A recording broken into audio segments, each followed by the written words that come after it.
खुद को बहुत बड़ा नेता समझने वाले पूर्व केंद्रीय मंत्री वीरेंद्र सिंह की बीजेपी ने खुलकर फजीहत करने का काम कर दिया है।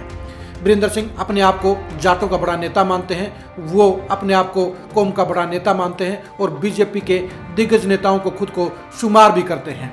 लेकिन हकीकत यह है कि बीजेपी ने उनको हाशिए पर डालने का काम कर दिया है और उनकी साख के ऊपर भी सवालिया निशान लगाने का काम कर दिया है। 5 राज्यों के चुनाव में बीजेपी ने वीरेंद्र सिंह को एक बार भी याद नहीं किया। खासतौर पर राजस्थान के चुनाव में जहां पर 50 से ज़्यादा सीटों पर जाट वोटर बेहद अहमियत रखते हैं, डिसाइडिंग फैक्टर रहते हैं और जाट ही हार जीत का फैसला करते हैं, उन सीटों पर भी प्रचार के लिए वीरेंद्र सिंह को एक बार भी बीजेपी ने बुलाना जरूरी नहीं समझा।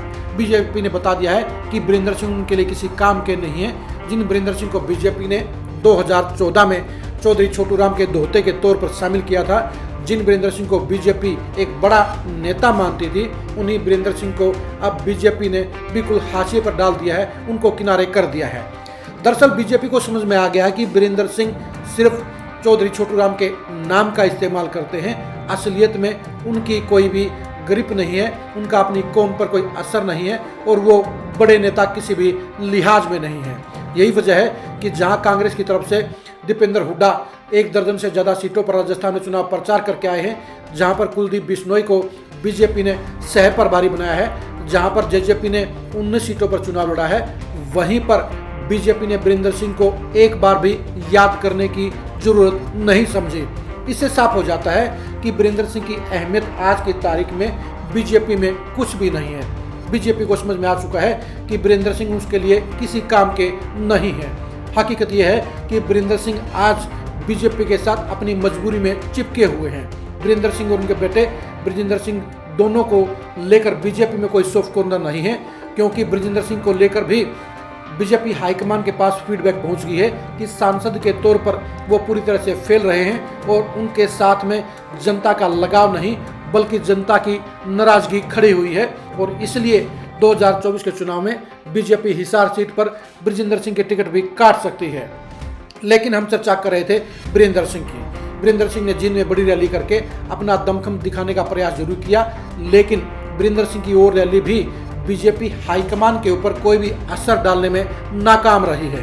क्योंकि अगर वीरेंद्र सिंह के अंदर बीजेपी को कुछ नजर आता, बीजेपी को वीरेंद्र सिंह में कोई बड़ा नेता नजर आता, तो निश्चित तौर पर राजस्थान के चुनाव में उनको बड़ी जिम्मेदारी सौंपने का काम किया जाता। सच्चाई ये है कि वीरेंद्र सिंह को बीजेपी पूरी तरह से खंगाल चुकी है और ये बखूबी जान चुकी है कि वीरेंद्र सिंह का कोई जनाधार नहीं है, वीरेंद्र सिंह का जाट वोटरों पर कोई असर नहीं है, वीरेंद्र सिंह की जाट वोटरों पर कोई पकड़ नहीं है। इसलिए वीरेंद्र सिंह को लेकर बीजेपी हाईकमान बिल्कुल साइलेंट हो चुका है और उनको लेकर बिल्कुल इग्नोरेंस मोड में आ चुका है। यही वजह है कि वीरेंद्र सिंह को 2024 के चुनाव को लेकर बीजेपी अपनी रणनीति में कहीं भी काम का नेता नहीं समझ रही है। ब्रजेंद्र सिंह दोबारा एमपी बनने के लिए जरूर बीजेपी में रहना चाहते हैं, लेकिन वीरेंद्र सिंह के लिए आज की तारीख में बीजेपी में ना कोई जगह है और न ही भविष्य के लिए वीरेंद्र सिंह के लिए बीजेपी में कोई बड़ा स्थान है। वीरेंद्र सिंह भी जानते हैं कि बीजेपी उनके लिए अब कुछ भी नहीं है, बीजेपी उनकी कोई पूछ नहीं करती है, बीजेपी में उनका कोई सम्मान नहीं है, बीजेपी में सत्ता में रहते उनकी कोई हिस्सेदारी नहीं है। यहाँ तक कि उचाना में भी बीजेपी ने उनको हाशिए पर डाल दिया है। यही वजह है कि वीरेंद्र सिंह का मन बीजेपी से इकट्ठा हो चुका है और वो दूसरा रास्ता तलाश रहे हैं। लेकिन दिक्कत इस बात की है कि वीरेंद्र सिंह को जहां कांग्रेस मुंह लगाने के लिए तैयार नहीं है, वहीं आम आदमी पार्टी भी उनको सीएम का कैंडिडेट नहीं बना रही है, जिसके चलते वीरेंद्र सिंह के लिए नया दरवाजा नहीं खुल रहा है और इसलिए वो बीजेपी में पड़े रहने को मजबूर हैं। 2 अक्टूबर की रैली से पहले वीरेंद्र सिंह और उनके समर्थकों ने ये इशारे किए थे कि वो जींद रैली में फाइनल फैसला ले सकते हैं, बीजेपी छोड़ने का ऐलान कर सकते हैं। लेकिन रैली के दौरान वीरेंद्र सिंह ने इस मामले को लटका दिया और जनता को मूर्ख बनाते हुए बीजेपी जेजेपी गठबंधन की शर्त को जोड़कर रख दिया। वीरेंद्र सिंह के लिए आज की तारीख में बीजेपी में कोई भी इम्पोर्टेंस नहीं है। राजस्थान के चुनाव में अगर वीरेंद्र सिंह को नहीं बुलाया गया तो इससे साफ जाहिर हो जाता है कि वीरेंद्र सिंह को लेकर बीजेपी का मन बिल्कुल साफ है।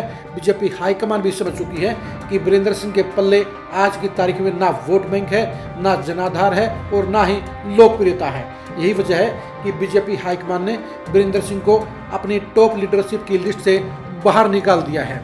वीरेंद्र सिंह इसलिए बीजेपी में नहीं रहना चाहते हैं, वो बीजेपी छोड़ना चाहते हैं, लेकिन वीरेंद्र सिंह भी बेटे के प्रेशर में फंसे हुए हैं। वीरेंद्र सिंह को ये लगता है कि 2024 में वो एक बार फिर मोदी के भरोसे पर, मोदी के नाम पर हिसार से दोबारा सांसद बन जाएंगे, इसलिए वो बीजेपी में टिका रहना चाहते हैं और वो लोकसभा चुनाव तक इंतजार करना चाहते हैं। लेकिन वीरेंद्र सिंह और बृजेंद्र सिंह को ये समझ जाना चाहिए कि जब बीजेपी उन्हें राजस्थान के चुनाव में प्रचार के लायक ही नहीं समझती है, उनके ऊपर कोई भरोसा नहीं करती है, उनमें कोई संभावना नहीं देखती है, तो ऐसे में वीरेंद्र सिंह की फैमिली को बीजेपी को लेकर किसी तरह की गलतफहमी में नहीं रहना चाहिए।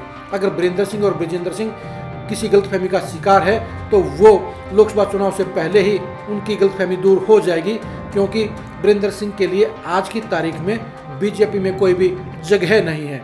उन्हें बीजेपी से बाहर ही अपनी सियासत का नया मकाम तलाशना होगा और इसलिए वीरेंद्र सिंह भी अब कहीं ना कहीं बीजेपी से बाहर, बीजेपी के बिना ही अपने परिवार की सियासत के वजूद को तलाश रहे हैं, संभावनाओं को खंगाल रहे हैं और लोकसभा चुनाव से पहले तक वो बेटे के प्रेशर में बीजेपी छोड़ने का फैसला तो नहीं लेंगे, लेकिन वो साथ साथ अपने परिवार की सियासत को मजबूत करने का काम जारी रखेंगे। राजस्थान के चुनाव से साबित हो गया है कि वीरेंद्र सिंह के लिए बीजेपी हाईकमान में कोई सॉफ्ट कॉर्नर नहीं है, क्योंकि बीजेपी हाईकमान समझ चुका है वीरेंद्र सिंह के पास में ऐसा कुछ भी नहीं है जिसके चलते वो उसको ढोने का काम करे, वो उसे प्रोजेक्ट करने का काम करे और उसे बड़ी जिम्मेदारी देने का काम करे। यही वजह है कि वीरेंद्र सिंह के लिए अब बीजेपी में कोई भी संभावना नहीं बची है। वीरेंद्र सिंह को देर सवेर बीजेपी छोड़नी पड़ेगी, क्योंकि वीरेंद्र सिंह और बृजेंद्र सिंह दोनों ही बीजेपी की कसौटी पर फेल हो चुके हैं। अब देखने की बात यही है कि वीरेंद्र सिंह कब तक इंतजार करेंगे और वो तब तक इंतजार करेंगे जब तक उनके लिए कोई नया दरवाजा नहीं खोलेगा। सुनने में यह आ रहा है कि वीरेंद्र सिंह राहुल गांधी से मिलने का समय मांग रहे हैं, लेकिन पिछले 6 महीनों से उन्हें समय नहीं मिला है, जिसके चलते वीरेंद्र सिंह के लिए बीजेपी छोड़ने का इंतजार लंबा हो गया है। 2024 में वीरेंद्र सिंह के परिवार की सियासत को समझने के लिए आप खरी न्यूज़ के साथ बने रहिए। 2024 में बीजेपी जेजेपी गठबंधन की शर्त को लेकर वीरेंद्र सिंह की पॉलिटिक्स के अंजाम को जानने के लिए भी आप खरी न्यूज़ के साथ बने रहिए। 2024 में उचाना में वीरेंद्र सिंह की फैमिली के भविष्य को जानने के लिए भी आप खरी न्यूज़ के साथ बने रहिए। 2024 में हिसार लोकसभा सीट को लेकर बीजेपी और जेजेपी में चल रही खींचातानी को जानने के लिए भी आप खरी न्यूज़ के साथ बने रहिए।